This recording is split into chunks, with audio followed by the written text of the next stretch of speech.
Hello বন্ধুরা, আসসালামু আলাইকুম। কেমন আছেন সবাই? আশা করি ভালো আছেন এবং দূরে ও কাছে থেকে যে যেখান থেকে আমার ব্লগ ভিডিওগুলো দেখেন তাদের সকলকে অসংখ্য অসংখ্য ধন্যবাদ এবং শুভকামনা করি আপনারা সুস্থ থাকুন, ভালো থাকুন। এবং সেই কামনা করে আমি প্রত্যেক দিনের মতো আপনাদের মাঝে নতুন একটি রেসিপি নিয়ে এসেছি।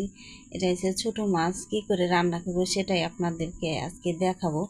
রান্নাটা কীভাবে রানবো চলেন, কথা আমি এখন বাড়াবো না, রান্নাটাই দেখাবো। প্রথমে এই মাছগুলো আমি ছোট ছোট করে কেটে নিয়েছি। পেটের লাড়ি টাড়ি যা আছে সব কেটে ভালো করে পরিষ্কার করে ধুয়ে নিয়েছি।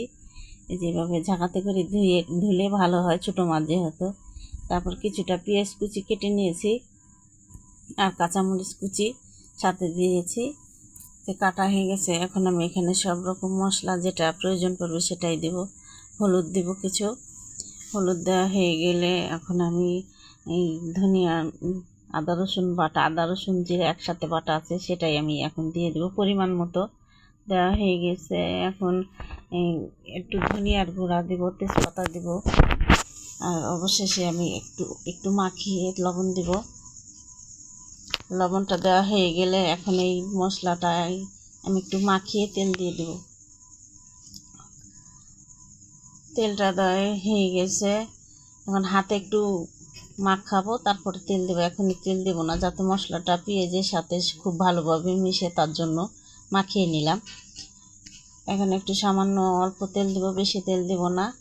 তেল দেওয়া হয়ে গেলে ভালো করে একটু মাখিয়ে নেবো। এখন একটু করে এর মধ্যে আমি এভাবে একটু মিল করে দিয়ে, আর এখানে যে ছোটো মাছটি আছে মাছগুলো আমি এখন উপরে দিয়ে দেওয়া হয়ে গেলে আমি একটু লাড়াচাড়া দিয়ে সামান্য একটু পানি দিয়ে চুলার উপর বসিয়ে দেব হালকা টিপটিপা জালে।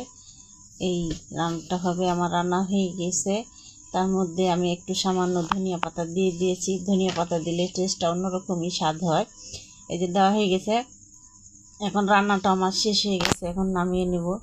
এভাবে পরিবেশন করে দেখাবো যে একটু কড়াইয়ের মধ্যে একটু লাগা লাগা একটু পোড়া পোড়া হয়েছে, যাতে টেস্টটা ভালো হবে পোড়া পোড়ার জন্য।